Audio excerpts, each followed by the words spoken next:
চাপ দেওয়া যাবে না। তুমি বিএনপি হও, তোমাকে চাপ দেওয়া যাবে না। তুমি জাতীয় পার্টি হও, তোমাকে চাপ দেওয়া যাবে না। তুমি জামাত হও, তোমাকেও চাপ দেওয়া যাবে না। যে কোনো দলের হও, যেই মানুষ হও না কেন, যেই ব্যক্তি আমার রাসূলের সাহাবীকে নিয়ে কটাক্ষ করবে তাকে কোনো অবস্থায় ছাড় দেওয়া যাবে না। আমরা কোন দলকে কটাক্ষ করে বলি নাই। তোমার দলের ভিতরে যদি এইরকম কুলাঙ্গার থাকে, তোমার দলের ভিতরে যদি এইরকম নাস্তিক থাকে, তোমার দলের ভিতরে যদি এইরকম ফাসিক থাকে, তোমার দলের ভিতরে যদি এইরকম শিরক করে নেওয়ালা থাকে, তোমার দলের ভিতরে যদি এমন কোন ব্যক্তি থাকে যে রাসূলকে নিয়ে কটাক্ষ করে, যে রাসূলকে সে গুনাহগার মনে করে, যে নবীর সাহাবীকে সত্যের মাপকাঠি মানে না, যে নবীর সাহাবীকে নিয়ে সমালোচনা করবে, আমি স্পষ্ট ভাষায় জানাইয়া দিতে চাই, তুমি তাদেরকে বহিষ্কার করে সমাজকে দেখাইয়া দাও যে আমরা তার সাথে হাত মিলাইয়া কিছু করি না। এটা স্পষ্ট করতে হবে। আমি ইসলামিক দল প্রত্যেকটাকে নিজের জীবনের চেয়ে বেশি ভালোবাসি। আমি কোন দলের বিরুদ্ধে কথা বলি না। এই সমস্ত ইসলামিক দলগুলাকে নষ্ট করার জন্য কিছু কুচক্রী মহল তারা কাজ করতেছে, যাকে উলামায়ে কেরাম যাতে ঐক্য হয়ে যায়, এই সুযোগে যেন ঐক্য না হতে পারে আমি সচেতন করে দিতে চাই। জামাতের ভাইদেরকে আমি সচেতন করে দিতে চাই, জমিয়তের ভাইদেরকে আমি সচেতন করে দিতে চাই, চরমনাই পীর সাহেবদেরকে আমি সচেতন করে দিতে চাই, বিএনপির ভাইদেরকে আমি সচেতন করে দিতে চাই। বাংলার বুকে যারা ইসলামকে বন্ধ করার জন্য সবসময় কথা বলেন, আমি বলতে চাই এই দেশের যারা যুবকরা দেশকে 2024-এ স্বাধীন করেছেন, আমি তোমাদের ছাত্র ভাইদের সম্বোধন করে বলতে চাই, যেই সমস্ত কুচক্রী মহল এখন ঢুকে উলামায়ে কেরামের ঐক্য নষ্ট করতে চায়, মুসলমানদের ঐক্য নষ্ট করতে চায়, মুসলমানদের সমাজে ফিতনা ছড়াতে চায়, এদেরকে চিহ্নিত করুন, এদেরকে আইনের আওতায় এনে উপযুক্ত শাস্তি দেন। যারা এই সমস্ত রাসূলের সাহাবীদেরকে নিয়ে কটাক্ষ করেছে, তাদের উদ্দেশ্য হয়েছে বাংলাদেশ এখন মোটামুটি শান্তি, যাতে আর শান্তি কোনো বসবাস না করতে পারে। কোন দলকে তারা কটাক্ষ করার জন্য তারা মুনাফিক মার্কা মুসলমান দলের ভিতরে ঢুইকা দলকে খান করার জন্য চেষ্টা করেছে, অথবা মুসলমানদের মধ্যে ঝগড়া লাগানোর জন্য এবার তারা ফিতনা শুরু করে দিয়েছে, অথবা মুসলমানদের ঈমান পরীক্ষা করার জন্য ঈমান কতটুকু আছে সেটার জন্য তারা এবার রাসূলকে নিয়ে কটাক্ষ করেছে। তাদের উদ্দেশ্য হয়েছে রাসূলের সাহাবীকে নিয়ে কটাক্ষ করলে এবার ভাইরাল হতে পারবো, তাদের উদ্দেশ্য হলো আমরা ভাইরাল হয়ে যাই। আসলে উদ্দেশ্য এটাই হতে পারে। আমি আপনাদেরকে সম্বোধন করে বলতে চাই, আজকের এই বিশাল মহাসম্মেলন থেকে সম্বোধন করে বলতে চাই, রাসূলের সাহাবীকে নিয়ে যে কটাক্ষ করেছে যেই বৃদ্ধ লোকটা, আমি ওই কানাইঘাটের ভাইদেরকে বলবো যাদের বিন্দু পরিমাণ ঈমান আছে আপনারা তার প্রতিবাদ জানান, তাকে সামনে এনে নিয়ে আসুন, এবার তাকে বলুন জাতির সামনে প্রকাশ্যে তাওবা করার জন্য। ও মুসলমান, সাহাবায়ে কেরাম হচ্ছেন সত্যের মাপকাঠি, কথা বলুন ঠিক কিনা? সাহাবায়ে কেরাম রাসূলকে দেখে দেখে ঈমান নিয়ে আসছে। সাহাবায়ে কেরাম কেমন সাহাবীরা ছিল যারা আল্লাহর রাস্তার মধ্যে জান দিয়েছে। ও মুসলমান, কেমন সাহাবীরা ছিল মক্কি জীবনে আল্লাহর পয়গম্বর নির্যাতনের সম্মুখীন হয়েছেন, এমনকি সাহাবায়ে কেরাম নির্যাতনের সম্মুখীন হয়েছে। ও মুসলমান, 10 বছর একাধারে সাহাবায়ে কেরাম নির্যাতনের সম্মুখীন হয়েছে। আল্লাহর পয়গম্বর বিশ্বনবীজি সাল্লাল্লাহু আলাইহি ওয়াসাল্লাম শেষ পর্যন্ত মক্কা ছেড়ে মদিনার মধ্যে আল্লাহর পয়গম্বর চলে গেছেন। সেখানে যাওয়ার পর আল্লাহর পয়গম্বর তারপরেও থামেন নাই, একটা দুইটা নয়, কোন কোন riwayate পাওয়া যায় আল্লাহর পয়গম্বর 100টি যুদ্ধ করেছেন, কোন riwayate পাওয়া যায় আল্লাহর পয়গম্বর 104টি যুদ্ধ করেছেন, কোন riwayate পাওয়া যায় আল্লাহর পয়গম্বর 110টি যুদ্ধ করেছেন। ও মুসলমান, আল্লাহর পয়গম্বর সরাসরি 27টা যুদ্ধে অংশগ্রহণ করেছেন। ও মুসলমান, আমি তোমাদেরকে সম্বোধন করে বলতে চাই, এই সাহাবায়ে কেরাম আল্লাহর রাসূলকে কতটুকু ভালোবাসিছিল, এই সাহাবায়ে কেরামের ঈমান কতটুকু শক্ত ছিল। ও মুসলমান, সাহাবায়ে কেরাম আল্লাহর রাস্তায় শহীদ হওয়ার জন্য, যুদ্ধ করার জন্য, জিহাদ করার জন্য প্রতিযোগিতা করেছিল, কথা বলুন ঠিক কিনা?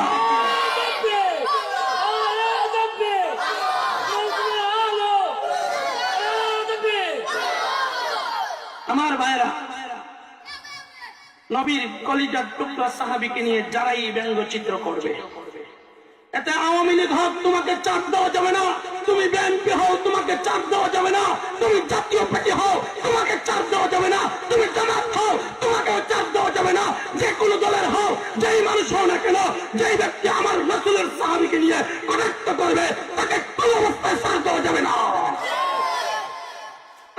দলকে কটাক্ষ করে বলি নাই।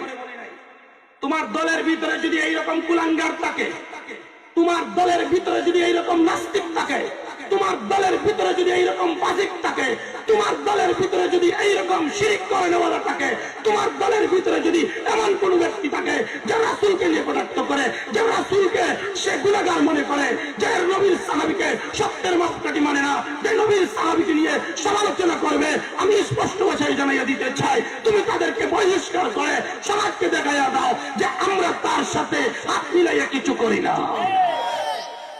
এটা স্পষ্ট করতে হবে। আমি ইসলামিক দল প্রত্যেকটাকে নিজের জীবনের চেয়ে বেশি ভালোবাসি।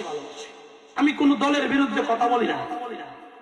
এই সমস্ত ইসলামিক দলগুলাকে নষ্ট করার জন্য কিছু কুচক্রী মহল তারা কাজ করতেছে, যাকে উলামায়ে কেরাম যাতে ঐক্য হয়ে যায়, এই সুযোগে যেন ঐক্য না হতে পারে আমি সচেতন করে দিতে চাই। জামাতের ভাইদেরকে আমি সচেতন করে দিতে চাই, জমিয়তের ভাইদেরকে আমি সচেতন করে দিতে চাই, চরমনাই পীর সাহেবদেরকে আমি সচেতন করে দিতে চাই, বিএনপির ভাইদেরকে আমি সচেতন করে দিতে চাই। বাংলার বুকে যারা ইসলামকে বন্ধ করার জন্য সবসময় কথা বলেন, আমি বলতে চাই এই দেশের যারা যুবকরা দেশকে 2024-এ স্বাধীন করেছেন, আমি তোমাদের ছাত্র ভাইদের সম্বোধন করে বলতে চাই, যেই সমস্ত কুচক্রী মহল এখন ঢুকে উলামায়ে কেরামের ঐক্য নষ্ট করতে চায়, মুসলমানদের ঐক্য নষ্ট করতে চায়, মুসলমানদের সমাজে ফিতনা ছড়াতে চায়, এদেরকে চিহ্নিত করুন, এদেরকে আইনের আওতায় এনে উপযুক্ত শাস্তি দেন। এরা আমাদের সমাজের মধ্যে ফিতনা ছড়াইতে চায়। আমরা যাদেরকে ভালোবাসি তাদের কাছ থেকে আমাদেরকে বিচ্ছিন্ন করে দিতে চায়।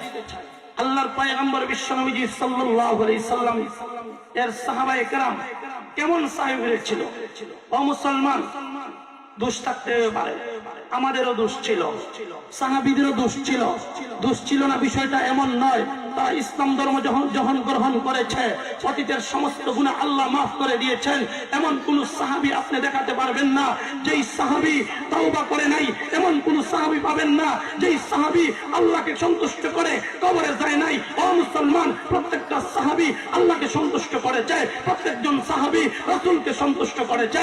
ও মুসলমান, সাহাবীদের তাওবা কেমন ছিল সেই তাওবা যদি আপনি স্মরণ করেন, আপনি আল্লাহর ওলিয়ে পরিণত হয়ে যাবেন। ও মুসলমান, সাহাবীদের ইতিহাস তালাশ করুন। প্রত্যেকজন সাহাবী আল্লাহর পয়গম্বরের একজন সাহাবীকে যদি আপনি অনুসরণ করেন, আল্লাহর জাতের কসম করে বলতে পারি ওই সাহাবীকে অনুসরণ করার কারণে আপনার জীবন ধন্য হয়ে যাবে ইনশাআল্লাহ।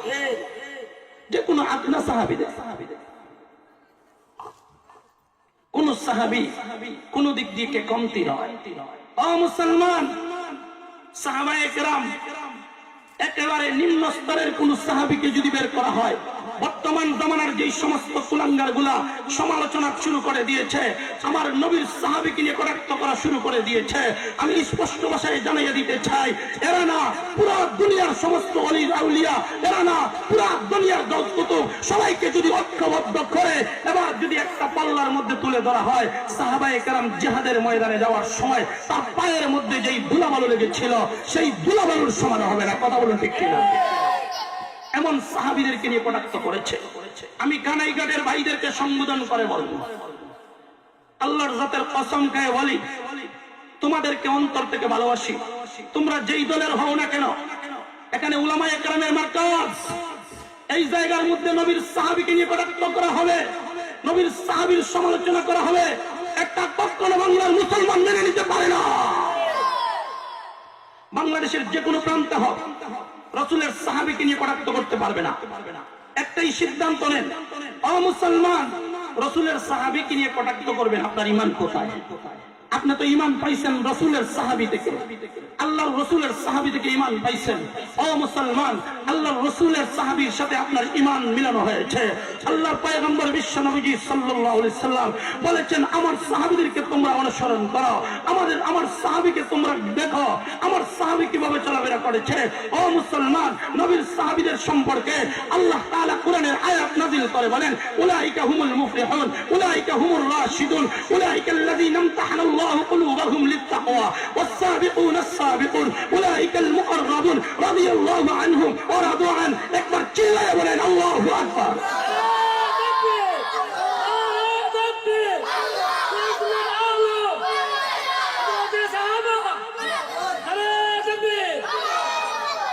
ইমানি জজবা আরো বাড়তে হবে।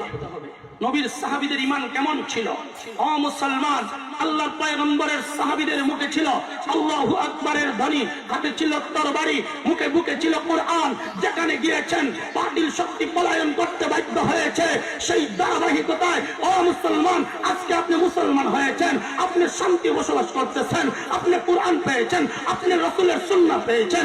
এক কথাই আপনাদেরকে বুঝিয়ে দিতে চাই, ও মুসলমান, যেই নবীর সাহাবী দ্বারা আপনি ঈমানের অধিকারী হয়েছেন, এই পর্যন্ত ইসলামের দাওয়াত নিয়ে সাহাবায়ে কেরাম এসেছিল, সাহাবীদেরকে দেইকা তাবিঈনরা শিক্ষা করেছিল, তারপরে তবে তাবেঈন, তারপরে আইম্মায়ে মুজতাহিদিন। এক কথায় এই ধারাবাহিকতায় আমাদের উস্তাদবৃন্দ আমাদেরকে শিক্ষা দিয়েছি। আমরা আপনাদেরকে মাঠে ঘাটে মাহফিলে শিক্ষা দিয়ে থাকি। ও মুসলমান, সেই সাহাবীকে নিয়ে কটাক্ষ করবে কোন বাংলার যুগে এইরকম কোন নাস্তিকের ঠাঁই পাবে না ইনশাআল্লাহ। নবীর সাহাবীকে নিয়ে কটাক্ষ করবে, এটা কেমন মুসলমান? বিশ্ব নবীজি সাল্লাল্লাহু আলাইহি সাল্লাম সাহাবীদের সম্পর্কে কেমন কথা বলেছেন? আমার সাহাবীর সমালোচনা করা যাবে না, সাহাবীকে সত্যের মাপকাঠি মানতেই হবে। ও মুসলমান, যারা সাহাবায়ে কেরামকে সত্যের মাপকাঠি মানে না, ওরা মুসলমান নামের ভেজা। কথা বলুন ঠিক কিনা? এরা সুরতে মুসলমান, বাস্তবে মুসলমান না। এখন যদি কেউ বলে যে আমি নবীকে সত্যের মাপকাঠি মানি, এটা ভুল। কারণ নবীকে সত্যের মাপকাঠি মানেন, নবীর সাথে যদি আপনার ঈমানের তুলনা করেন, নবীর কাজের সাথে যদি আপনার ঈমানের আপনার কাজকে মিলাইয়া রাখেন। এবার আমি জিজ্ঞাসা করতে চাই, রাসূল তো 11 বিয়ে করেছে, কোন রওয়ায়াতে 9 বিয়ে করেছে, আপনি তো সেটা করতে পারবেন না। ও মুসলমান, রাসূলের শরীর থেকে গাম মুবারক যখন বের হইতো, এগুলা খুশবন্দি এমন হইতো মনে হইতো মিশকা আম্বর উনি পরিধান করে আসছে। ও মুসলমান, আল্লাহর পয়গম্বর যেখানে পেশাব পায়খানা করতেন, আল্লাহর পয়গম্বরের পেশাব পায়খানা গুলা জমিন হজম করে ফেলত। ও মুসলমান, এই আল্লাহর পয়গম্বরের যেই সমস্ত অনুসরণ করা মুসলমানদের সবগুলা সম্ভব না, কিন্তু সাহাবীদের পরিপূর্ণভাবে অনুসরণ করা সম্ভব। কথা বলুন ঠিক কিনা? রাসূলের সবগুলা অনুসরণ করা কি সম্ভব? বলেন না, সবগুলা অনুসরণ করা সম্ভব। কিন্তু সাহাবায়ে কেরাম রাসূলকে দেইকা যেগুলা করেছিল, যেগুলা স্মরণ করেছিল, যেগুলা দেখে আমল করেছিল, ঠিক তদ্রুপ আমাদেরও সেই রকম আমল করতে হবে। একটা কথা আপনাদেরকে বুঝাইয়ে দিতে চাই, রাসূলকে সাহাবায়ে কেরাম কতটুকু ভালোবাসতেন। দেখেন, একটা যুবক এবার এক সময় চিন্তা করলো, আজকের জামানায় যদি রাসূল দুনিয়াতে থাকতেন, তাহলে রাসূলকে ভালোবাসতাম, রাসূলকে মহব্বত করতাম, নবীর সাহাবীর চেয়ে বেশি ভালোবাসতাম। এমন পর্যায়ে যখন বারবার এই সমস্ত কথাগুলো বলতেছে, এমনকি ডাক দেওয়া বলে রাসূলের শরীরটা বাইলে তেল মাখাইয়া দিতাম, আল্লাহর রাসূলের চুলটা বাইলে ভালো করে আছড়াইয়া দিতাম, আল্লাহর শরীরের মুখটা বাইলে একটু ক্রিম এমনকি সৌন্দর্য ব্যবহার করাইয়া দিতাম। একের পর এক কথা বলতেছে। ও মুসলমান, এমন ভাবে আফসোস করে এক পর্যায়ে দেখা গেল এই ব্যক্তি এক সময় রাত্রের বেলায় ঘুমাইয়া গেছে, রাসূলকে ভালোবাসে আর এটাই বুঝাইতে চায় আমি রাসূলের সাহাবী, এর চেয়েও বেশি ভালোবাসি রাসূলকে। এমন ভাবে একটা চিন্তা নিয়ে বসেছে। এবার দেখেন, রাসূলুল্লাহ সাল্লাল্লাহু আলাইহি সাল্লাম রাত্রের বেলায় ওই দিক থেকে আসতেছে একটা গাড়ি নিয়ে, মধ্যখানে একটা নদী, মধ্যখানে একটা কি নদী অথবা একটা কালপাট, যেটা ছোট্ট মোটো, এখানে গাড়ি যাওয়া সম্ভব হবে না। এই জায়গার মধ্যে কাদা পেক আছে, কাদা আছে, এই জায়গায় নরম মাটি, এই জায়গার মধ্যে গাড়ির চাক্কাটা নিচে যেতে পারে।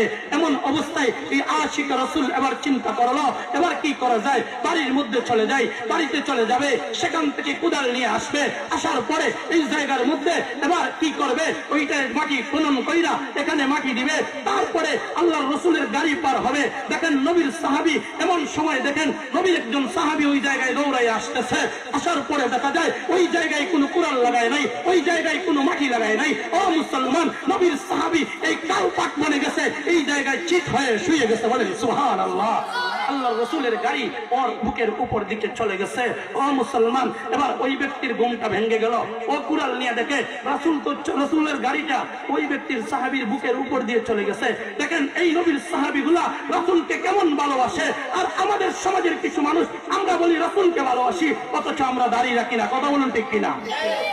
রাসূলকে ভালোবাসি নামাজ এক ওয়াক্তও ঠিক মতো আদায় করি না, 5 ওয়াক্তের নামাজ জামাতের সাথে আদায় করি না। রাসূলকে ভালোবাসি, যেই রাসূল গানকে নিষিদ্ধ করার জন্য দুনিয়ার জগতের মধ্যে এসেছিলেন, যেই রাসূল বাদ্যযন্ত্রকে ধ্বংস করে দেওয়ার জন্য দুনিয়ার জগতের মধ্যে এসেছিল। ও মুসলমান, যেই পয়গম্বর দুনিয়ার জগতের মধ্যে আসছিলেন দেব দেবী এই সমস্ত সব মূর্তিগুলাকে ভেঙে চুরমারচুর করে দেওয়ার জন্য, সেই রাসূলের এখন নবীর উম্মত গুলা ঘরে ঘরের ভিতরে পুতুল ঢুকাইয়ে রাখছে। কথা বলুন ঠিক কিনা? বাচ্চাদের পুতুল আছে না, দেখছেন?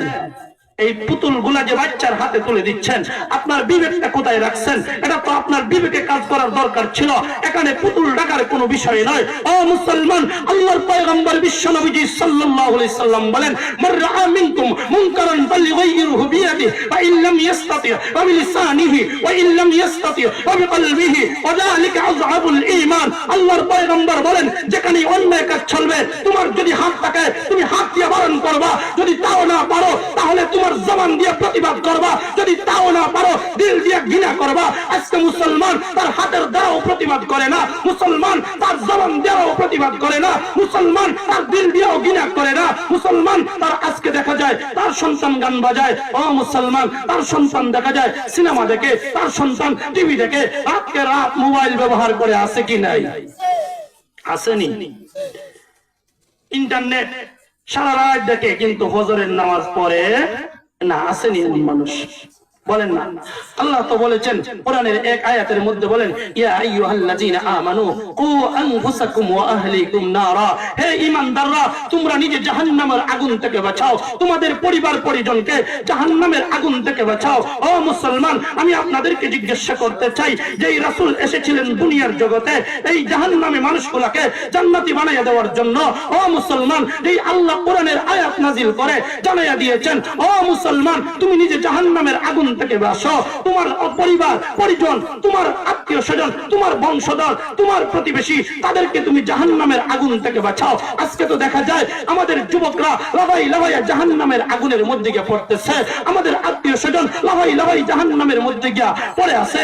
ও মুসলমান, আল্লাহ তাআলা জানাইয়া দেয়, আল্লাহ তাআলা জানাইয়া দেয়, তুমি জাহান্নামের আগুন থেকে বাঁচাও, পরিবার পরিজনকে জাহান্নামের আগুন থেকে বাঁচাও। অথচ আমি নিজেও চিন্তা করি না, আমিও লাভাইয়া গিয়ে জাহান্নামের আগুনের মধ্যে পড়তেছি। আমি নিজে গান বাজাই, আমার সন্তান গান বাজায়। ও মুসলমান, এখন মোবাইলের মধ্যে পুরো রাত দেখা যায় ফেসবুক ঢুকায় আর বেহায়াপনার ছবি দেখে এমন আছে কি নাই? আর হাজী সাহেবের কথা রাইখা দেয়, বিয়ের অনুষ্ঠান হইলে কেমন লাগে?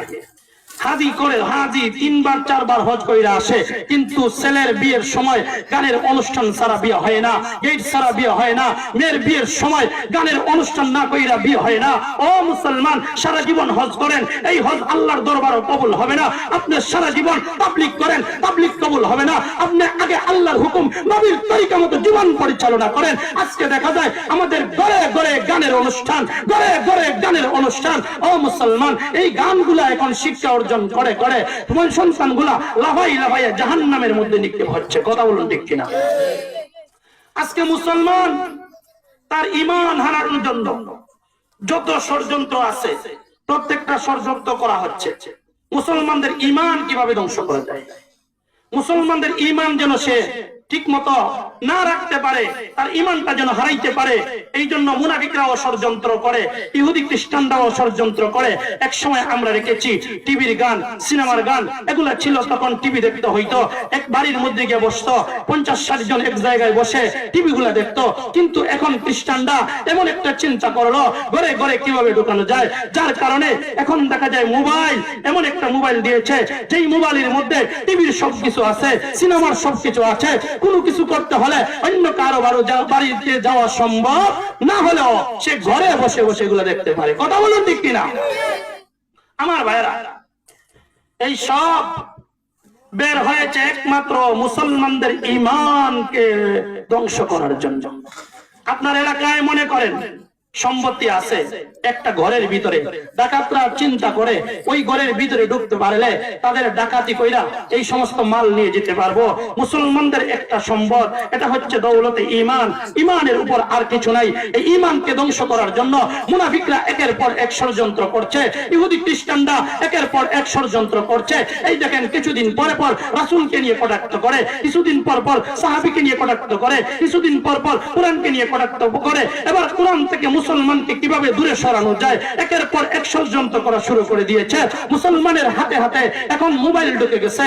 ও মুসলমান, এই ষড়যন্ত্র নতুন না। আপনার আমার পয়গম্বর বিশ্বনবী সাল্লাল্লাহু আলাইহি ওয়াসাল্লাম যখন কোরআনের দাওয়াত দিয়েছিলেন তখনই তো এই ষড়যন্ত্র শুরু হয়েছিল। আপনাদেরকে বলতে চাই, সূরা লুকমানের 6 নম্বর আয়াতে আল্লাহ তাআলা বলেন, ওয়া মিনান নাসি মাইয়াশতারি লাহুয়াল হাদিস। আল্লাহ তাআলা সকল ধরনের গানকে এই আয়াতের মাধ্যমে নাজায়েজ ঘোষণা দিয়েছেন।